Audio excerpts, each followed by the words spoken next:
नमस्कार दोस्तों, आपका स्वागत है। आज हम बात करेंगे दोस्तों कि आपने बहुत बार देखा होगा कि नियर डेथ एक्सपीरियंस में ऐसे जो लोग जिन लोगों को एनडी होता है नियर डेथ एक्सपीरियंस, ऐसे लोगों के सामने बहुत बार उनका जीवन पट दिखाया जाता है। अब पूरे उनके जीवन के महत्वपूर्ण जो भाग होते हैं उनको दिखाने की कोशिश करती है बड़ी आत्माएं। और मैं आपको सच बोलूँ तो जो मृत्यु अगर किसी इंसान की हो गई तो भी उसके सामने बहुत बार ऐसा जीवन पट उनको दिखाया जाता है, या फिर हम उसको जीवन की झलक दिखाना वगैरह भी कह सकते हैं। पूरा जीवन तो उस तरीके से नहीं, लेकिन जो महत्वपूर्ण चीज़ें हैं उसको दिखाने की वहाँ पर कोशिश होती है। सबसे पहले हम बात करेंगे दोस्तों कि आखिर वहाँ पे क्या दिखाया जाता है। दूसरा हम बात करेंगे कि उसके पीछे आखिर क्या उद्देश्य होता है, क्योंकि इंसान को समझाने के लिए वगैरह बहुत सारे तरीके होते हैं, लेकिन ऐसे ही चीज़ें उनको वहाँ पर क्या दिखाई जाती है, तो इस पर आज हम बात करेंगे।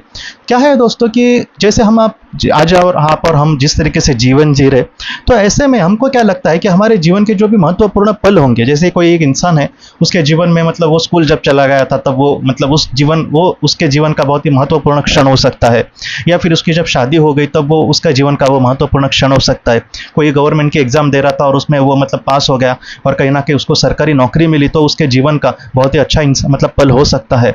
ऐसे पल हमें लगता है कि वैसी चीज़ें वहाँ पर आखिर दिखाया होगा उनके जीवन पट में, तो ऐसी चीज़ें वहाँ पर दोस्तों नहीं दिखाई जाती। ये एक बात, क्योंकि बहुत सारे लोगों को यही लगता है कि हमारे जीवन के महत्वपूर्ण पल वहाँ पे दिखाते होंगे, ऐसा नहीं होता।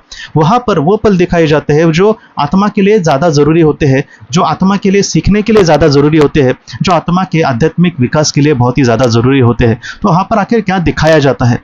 वहाँ पर दोस्तों जो भी हमने अच्छे बुरे कर्म किए हैं, ज़्यादातर उसको दिखाया जाता है। रोज़ तो हम कर्म करते हैं, अच्छे बुरे ही कर्म करते हैं, लेकिन आखिर उसमें क्या हमें दिखाया जाएगा? क्या है दोस्तों कि जीवन जीते समय हम कभी कभी कुछ ऐसे कर्म करते हैं कि जैसे रास्ते में मैं चल रहा था, किसी एक लड़के ने हमें मुझसे कुछ पूछा तो हम फटक से उसको कुछ बोल दिया और चले गए। या फिर हमारा नौकर वगैरह कभी कभी किसी का समझो है तो उसके साथ फटक से कुछ बोल देना, तुम्हें समझता नहीं है कि तुम्हारा ध्यान कहाँ पे होता है। ऐसी जो चीज़ें हमको क्या लगेगी कि इसको वैल्यू ही नहीं है, मैं उसको बोला तो क्या हुआ। कुछ लोग मालिक बन गए, उनको लगता है कि मैं भगवान ही हूँ और ये जो नौकर है वो मेरे गुलाम है। इस तरीके से उनकी बातें होती है। तो ऐसे ही ज़्यादातर चीज़ें वहाँ पर दिखाई जाती है कि जहाँ पे तुमने किसी को दुख दिया है, मैं आज किसी को दुख दे रहा हूं तो मुझे आज समझ नहीं आएगा, लेकिन आत्मलोक में जब चाहकर ये सारी चीजें मेरे सामने आएंगी, ये सारी चीजें अगर ना भी दिखाए ना, फिर भी मेरी आत्मा को बुरा लगेगा। तो ज्यादातर दोस्तों ऐसी चीजें दिखाई जाती है कि जहां पर हमें किसी इंसान के मन को बहुत ही ज्यादा विचलित किया है, या फिर उसके मन पर प्रभाव डाला है। प्रभाव ये शब्द बहुत ही परफेक्ट है इसके लिए। प्रभाव सिर्फ दोस्तों बुरा ही नहीं होता। मैं यहाँ पर अभी 2-3 बातें मैंने बुरी ही कही कि जहाँ पे हमारी आत्मा हम इंसान कुछ बुरा कर्म करते हैं, लेकिन दोस्तों वहां पर कुछ अच्छी भी चीजें दिखाई जाती है। उदाहरण के लिए तौर पर एक अच्छा इंसान है और वो रास्ते से जा रहा था, उसको कोई भूखा इंसान मिला तो उसने कुछ 50-60 रुपए का कुछ खाना लिया वगैरह खाने को उसको, और उसको दे दिया। अब ये जो चीज़ थी, बाद में वो अपने काम पे चला गया। तो ये जो चीज़ थी एक छोटी सी चीज़ हम कह सकते हैं, उसके लिए बहुत कुछ बड़ा किया नहीं उस इंसान के लिए जो भूखा था। लेकिन आत्मलोक में ऐसी चीज़ें ज़्यादातर दिखाई जा सकती है। क्यों? क्योंकि ऐसी जो चीज़ है वो छोटी सी चीज़ हो सकती है, लेकिन आत्मा के लिहाज से वो बहुत बड़ी चीज़ है। अगर बुरे से बुरे इंसान ने भी ऐसा कुछ अच्छा काम किया, फिर भी उसको वहाँ पे दिखाया जाएगा। उसने अच्छा काम किया उसको माफ़ किया जाएगा। माफ़ी की बात नहीं है यहाँ पे दोस्तों। बात है जो भी निस्वार्थ भावना से हम अच्छे कर्म करेंगे, ऐसे समय में उस भूखे इंसान को जो भी सहारा मिला एक वक्त के खाने से, वो सारी चीज़ें उसको जो खुशी मिली, उसके मन को जो समाधान मिला, ये सारी चीज़ें वो खुद अनुभव कर सकती है। तो इस तरीके से ज़्यादातर चीज़ें वहाँ पर दिखाई जाती है। और वहाँ पर दोस्तों ये देखा गया है कि जैसे मैंने आज किसी का दिल दुखाया, फिर उदाहरण के लिए कह रहा हूँ कि मैंने एक सुई ली और किसी को ज़रा से चुभा दी, तो उसको जो दर्द होगा वो मुझे पता नहीं चलेगा। लेकिन दोस्तों जब हम आत्मा के स्वरूप में होंगे और ये जो दुख हम लोगों को जो भी अच्छा किया, जो भी बुरा किया, ऐसे जब जीवन पट हमें दिखाए जाते हैं, तब जो भी उसको दर्द हो गया है, दर्द सिर्फ एक शारीरिक नहीं होता दोस्तों, मानसिक भी होता है। तो मानसिक दर्द और कहीं ना कहीं शारीरिक, ये सारी जो चीजें हैं आत्मा खुद अनुभव करती है। उस समय उस इंसान के मन की धारणा क्या हुई होगी जब मैंने उसके साथ ऐसी चीज की, वो सारी जो चीजें हैं दोस्तों आत्मा खुद भुगतती है। तो इस तरीके से इस बात को हमें गौर करना होगा कि इस तरीके से वहां पर चीजें दिखाई जाती है। या वहां पर हमारे जीवन के किसी की शादी हो गई, वो किसी लड़की से प्यार करता था, वो एकदम खुशी से आज है क्योंकि उसकी शादी हो गई। उसके शादी का दिन उसके जीवन के लिए बहुत ही महत्वपूर्ण हो सकता था, लेकिन दोस्तों वो उसके जीवन की महत्वपूर्ण बात है जो उसको लगता है लेकिन जीवन पट उसको जब दिखाया जाएगा तो हो सकता है कि वो चीज़ें ना दिखाई जाए। जब हम दूसरे के मतलब दूसरे इंसान के मन में ज़्यादा प्रभाव करते हैं वो हमारे काम से वगैरह, तो ऐसी चीज़ें वहाँ पर ज़्यादातर दिखाई जाती है। दूसरी बात कि ऐसी चीज़ें आखिर क्यों दिखाई जाती है? क्या है दोस्तों इसके उद्देश्य पीछे का जो है बड़ी आत्माओं का, उनका यही होता है कि हम चीज़ों को समझें। हमें क्या लगता है कि मैं कुछ किसी के लिए कुछ बड़ा करूँगा, मैं किसी के लिए मतलब कुछ करने की कोशिश करूँगा, मैं कुछ बड़ा मतलब एक हस्ती बनूँगा, तो इस सारी चीज़ों से मेरे दुःख दर्द दूर हो जाएँगे। हो सकता है कि ये दुःख दर्द दूर हो जाए लोग, लेकिन दोस्तों आत्मा के लिहाज से वो मतलब एक सारी जो दुनिया का एक भौतिक जो सुख है उसको वो देखते ही नहीं है। आत्मा यही देखेगी कि इस इंसान ने कितने लोगों को समाधान दिया है, इस इंसान ने कितने लोगों के साथ अच्छे से बात करी है, इस इंसान ने अपना दुःख बाजू में रख के लोगों की कुछ मदद की है क्या? अगर मदद करी है तो निस्वार्थ भावना से की है क्या? तो इन सारी चीज़ों को ही आत्मा महत्व देगी। और अगर इन सारी चीज़ों को आप थोड़ा-सा गौर करें तो यही चीज़ें उसको दिखाई जाएगी। जैसे एक भूखे इंसान को कुछ खाना देना, जैसे उसका कोई नौकर है तो उसके साथ वो अच्छा व्यवहार कर सकता था लेकिन उसने बुरा किया। तो ये जो सारी चीज़ें हैं वहाँ पर आत्माओं को दिखाई जाती है, और दिखाने के पीछे यही उद्देश्य होता है कि हम जीवन को समझें। जैसे मैं बचपन में था तब हमारे टीचर वगैरह जो थे वो हर एक लड़के को मतलब उसके जितने भी मार्क्स, मुझे तो कम ही मिलते थे हमेशा, लेकिन वो हर एक लड़के को सामने बुलाते थे और उसकी जो भी गलती है वो दिखाती थी कि ये तुमने गलत लिखा है बेटा वगैरह, एकदम प्यार से वो समझाते थे। और बाद में कहते थे कि अगले परीक्षा में तुम ये सारी गलतियां मत करना, मैं इसलिए तुम्हें कह रही हूँ। इस तरीके से हमारे टीचर वहाँ पे उस मतलब समय कहते थे। तो वही मैं आपको कह रहा हूँ कि ये जो सारी चीज़ें हैं बड़ी आत्माएं हमको इसलिए दिखाती है कि हम सुधरे, कहीं ना कहीं हम ऐसे जो आज गलतियां कर रहे हैं वो फिर से ना करें।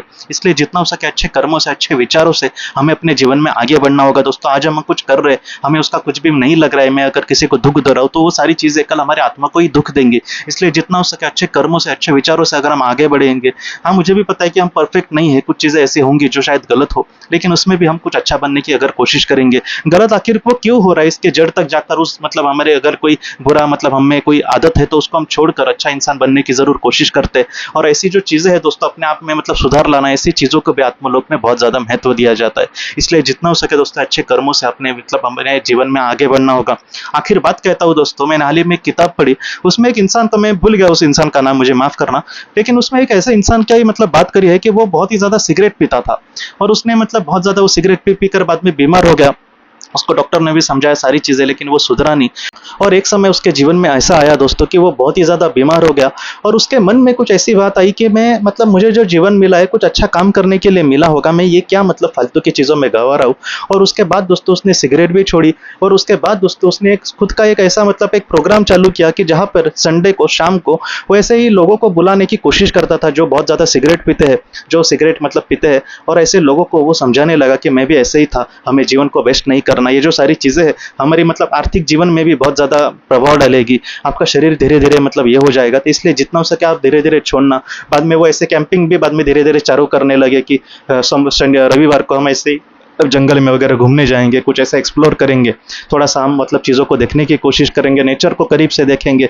तो इस तरीके से आज उनका वो कहते हैं कि ग्रुप जो है वो तकरीबन 150 से 200 लोगों का बन गया है। सोचो, जो मतलब कोई भी किसी भी प्रकार का व्यसन नहीं करते और जितना हो सके नेचर के करीब जाना, कुछ अच्छा काम करना, इस तरीके से आज वो बहुत ही अच्छे से कार्य कर रहे हैं। तो ऐसी चीज़ें है दोस्तों, मतलब वो भी इंसान एक कहीं ना कहीं बुरी आदत थी उसको, लेकिन आज उस बुरी आदत को छोड़ के वो एक बहुत अच्छा काम कर रहा है। उसने ही नहीं छोड़ा बल्कि और लोगों को भी वो प्रोत्साहित कर रहा है। तो इस तरीके से दोस्तों हमें ऐसा नहीं सोचना कि मैं बुरा हूँ शायद, या फिर मैं सुधर नहीं सकता। हम सुधर के दूसरों को भी सुधार सकते हैं। इस तरीके से आप में शक्ति है दोस्तों। स्वामी विवेकानंद जी ने कहा था कि आप अपने आप को कभी भी दुर्बल मत समझना। जो दुर्बल लोग हैं ना वही गलतियां करते हैं, जो दुर्बल लोग हैं ना वही इन सारी चीजों का सहारा लेते हैं, व्यसन का वगैरह।